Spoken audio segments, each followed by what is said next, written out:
Hello everyone, मैं doctor Deepti Mathur.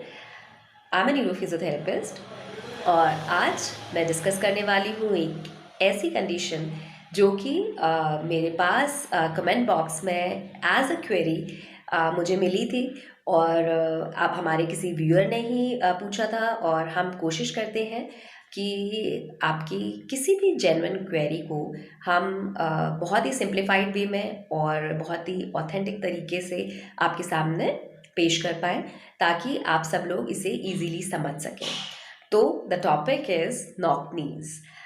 Knock knee जो एक कंडीशन है, बहुत लोग इससे परेशान भी होते हैं और कुछ लोगों को लगता है कि शायद ये ऐसी एक कंडीशन है जो कि कभी ठीक नहीं हो सकती, बट ऐसा नहीं है। तो आज इस वीडियो में हम यही डिस्कस करने वाले हैं कि नॉक नीज एक्चुअली है क्या और इसके होने के कारण क्या है और इसको कैसे रिजॉल्व किया जा सकता है, फिजियोथेरेपी कितना हेल्प करती है। तो लेट्स स्टार्ट। सबसे पहले तो हम ये समझ लेते हैं कि नॉक नीज एक ऐसी कंडीशन है जिसमें कि नीज जो हैं वो पास पास आ जाते हैं और जो एंकल है उनके बीच का डिस्टेंस बढ़ जाता है। जब भी पेशेंट खड़ा हुआ है तो knees are together and ankles are spaced apart. और देखा गया है कि एंकल के बीच का जो डिस्टेंस है वो 8 सेंटीमीटर्स या उससे ज़्यादा होता है। उस कंडीशन को हम नॉक नी कहते हैं। जनरली तो ये एक चाइल्ड का जो डेवलपमेंट हो रहा होता है उसका एक नॉर्मल प्रोसेस है, एक पार्ट है। मतलब कि जब बच्चा छोटा होता है तो उसमें कंडीशन देखी जाती है नॉक नीज की, लेकिन जैसे जैसे वो बड़ा होता जाता है, एडोलेसेंस पहुंचता है, तो तब उसकी ये कंडीशन अपने आप ही रिजॉल्व हो जाती है। तो इसमें कोई परेशानी वाली बात नहीं है। लेकिन अब ये समझ लेते हैं कि कुछ कंडीशंस ऐसी भी होती हैं जिसमें रिजॉल्व नहीं भी होता है। तो पहले ये देखा जाए कि जो बच्चा है सबसे छोटा, जब बिल्कुल टॉडलरहुड होता है तो बल्कि जेनु व रम दिखता है, मतलब नीज दूर दूर होते हैं। लेकिन जब बच्चा चलना शुरू करता है और 3 से 4 साल की उम्र में पहुंचता है तो सीवियरली दिखता है कि नॉक नीज है, मतलब तब नीज पास पास दिखते हैं।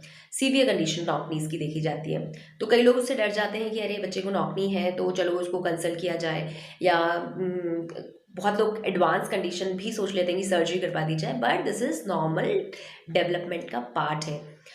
तो जो कि 7 से 8 साल की उम्र में पहुंचते पहुंचते अपने आप ही रिजॉल्व हो जाता है, तो नो नीड टू वरी।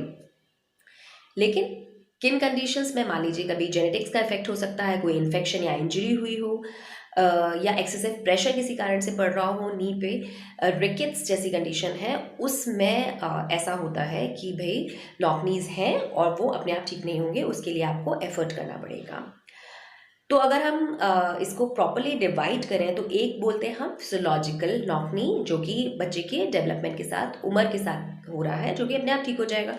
और एक है पैथोलॉजिक, मतलब बीमारी की वजह से, जैसे कि रिकेट्स हुआ जो एक बीमारी है। दूसरा है कि अगर फ्रैक्चर हो गया, जैसे हमने कहा इंजरी की वजह से, तो फ्रैक्चर हुआ तो टीबिया जो लेग की बोन होती है उसका प्रॉक्सिमली अगर फ्रैक्चर हो गया शाफ्ट का, तो उसमें भी नॉक नी होने के चांसेस होते हैं, जिसे कोजेंस फिनोमेना कहा जाता है। एंड कई बार ऐसा होता है कि बोन्स एंड कार्टिलेज की डिसऑर्डर होते हैं, जिसकी वजह से लॉन्ग बोन्स के एंड्स में प्रॉब्लम होती है, जिसकी वजह से नॉक नीज होने के चांसेस होते हैं। तो जब ये इस तरह की कंडीशंस हैं तब तो आपको कंसल्ट करना पड़ेगा। तो कंसल्ट करना है अगर डॉक्टर से, अपने फिजियोथेरेपिस्ट से, तो क्या क्या क्राइटेरियाज हैं। अगर 2 साल से छोटा बच्चा उसके नॉक नीज है, या 7-8 साल से बड़ा बच्चा उसके नॉक नीज है, तो दैट इज़ नॉट फिजियोलॉजिकल, तब आपको कंसल्ट कर लेना चाहिए। सेकेंडली, अगर एक ही पैर में दिख रहा है इफेक्ट की, नी एक तरफ झुक रहा है, एक ही पैर में हो रहा है, तब आपको कंसल्ट करना चाहिए।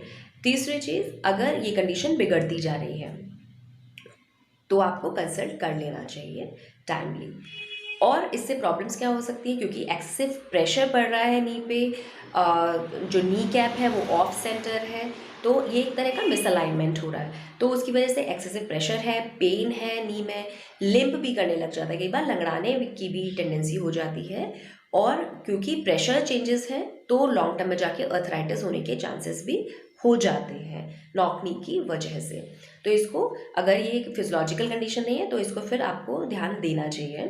टाइमली इसको रिजॉल्व करना चाहिए। देखा गया है कि गर्ल्स में ज़्यादा होता है और बॉयज़ में कम देखा गया है, टेंडेंसी कम है इसकी होने की।